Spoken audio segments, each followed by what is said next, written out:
Greetings fellow dungeon delvers and welcome to Dorans and Dragons. My name is Justin and I'm going to be your guide to bringing your favorite League of Legends champions to life in Dungeons and Dragons. Today we're building Olaf, the Berserker. Olaf is an Iceborn of Freljord and the wielder of 2 axes tempered with true ice. He is a powerful warrior whose feats of battle are only matched by his loud mouth and need to tell everyone about them. After one boast too many, an elder warrior revealed that Olaf's fate would be to die peacefully of old age.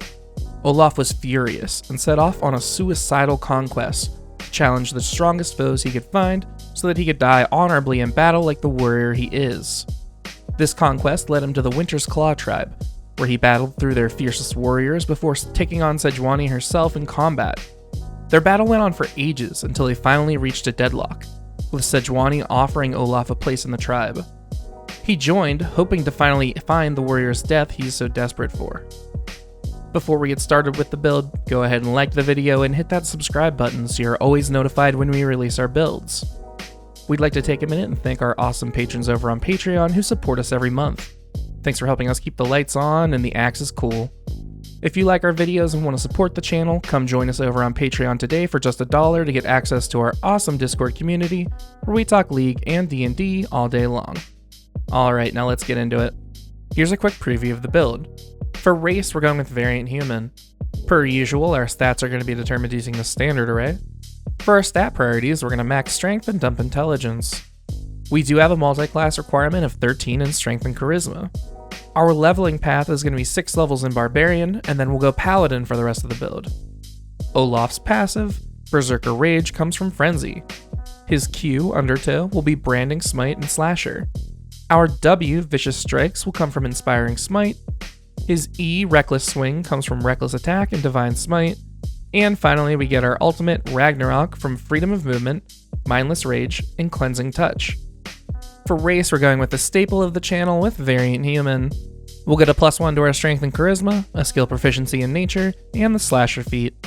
Slasher is going to give us a point in Strength. It'll also let us reduce a creature's speed by 10 feet once per turn when we deal slashing damage, and when we score a critical hit with slashing damage, that creature has disadvantage on all of their attacks until the start of your next turn. This is where we'll get the slow from our Q. For background, we have a pretty easy choice with Outlander, honoring Olaf's Freljordian heritage. Far Traveler would be an acceptable option here as well though if that's more your taste. We'll get skill proficiencies with Athletics and Survival and the Wanderer feature, giving you eidetic memory when it comes to terrain and a knack for finding fresh food and water. For stats, we're going for the balance Riot is hoping to achieve with this mini rework with the standard array. Roll if you want to, but keep at least a 13 in Strength and Charisma for multiclassing purposes. Strength is going to be first for Axe Chucking and Skull Cleaving. We'll go with Constitution next for our Freljordian Iceborn heritage. Charisma is after that for the sheer intimidation you present when you press R and run straight to the ADC. Dexterity will be after that to give us a little more AC. We'll have an average wisdom and dump intelligence, because if you thought too hard about how deep you're diving through the enemy team, you might think twice, and we can't have that. For equipment, we're going to pick up 2 hand axes for our true ice axes. We don't need armor thanks to our levels in Barbarian. Speaking of Barbarians not needing armor, we'll grab our first levels in Barbarian. Barbarians have a D12 hit die and give us proficiency with our hand axe and skill proficiency in Perception and Intimidation. Unarmored Defense is going to give us our aforementioned AC calculation, using 10 plus our Dex and Con modifiers. And the final level 1 Barbarian feature is their most iconic, the Rage. It's a 1-minute bonus action transformation that confers a lot of benefits to you, at the cost of not being able to cast spells or concentrate on them. The benefits though, we'll have advantage on strength checks and saves, we'll get bonus damage on our hand axes that scale based on our Barbarian level, and finally we get resistance to bludgeoning, piercing, and slashing damage. Second level Barbarians gain Reckless Attack and Danger Sense. Reckless Attack is going to be part of your E, since you'll get advantage on your attack swings on this turn, at the cost of giving others advantage against you, similar to the health cost. Danger Sense is going to give you advantage on dex saves against all spells and effects you can see, letting you dodge skill shots more easily. Level 3 Barbarians choose their primal path. If this isn't obvious based on his title, we're going with Path of the Berserker, which is honestly not the best subclass, but it really matches Olaf's theme. The main feature we get is Frenzy, which is going to let you enter a Frenzied Rage, allowing you to make a bonus action weapon attack on each of your turns at the cost of suffering a level of exhaustion after the rage. Now in terms of actual play, you should just use 2 weapon fighting to get the same effect, but in terms of role playing, this is way more Olaf themed. 4th level barbarians are going to give us our first ability score improvement of the build. As always, we'll list all of them out here so you can pick and choose for yourself along the way. At Barbarian 4, we'll get Fighting Initiate to learn the thrown weapon fighting style for more damage on our Q. This will let you draw your axes as part of the action to throw them, and when you throw them, you get a +2 to the attack roll. At Paladin 4, we'll take Skill Expert to give us a point in Strength, Skill Proficiency in Insight, and Expertise in Athletics. At Paladin 8, we'll max our Strength with 2 more points, and at Paladin 12, we'll bump our Constitution 2 points for health and AC.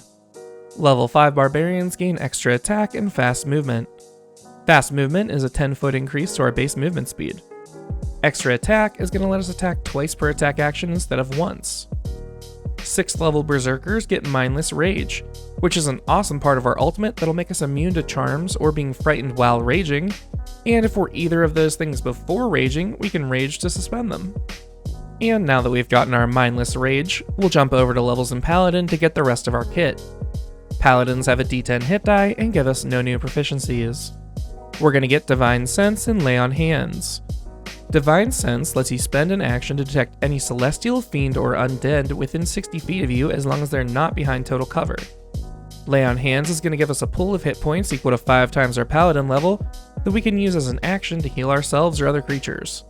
You'll mainly want to use this on yourself because Olaf is a self-healer, not a selfless healer. 2nd level Paladins get a fighting style, but none really work for us. Interception is an option, but it doesn't really vibe with Olaf. Divine Smite, though, is going to give us the extra damage on our E. You can spend a spell slot to deal 2d8 radiant damage plus 1d8 for each spell slot level above 1. Remember, this crits when you crit, so you can deal insane amounts of damage with this. Level 3 Paladins gain Divine Health, making you immune to disease, and they choose their Divine Oath to commit to.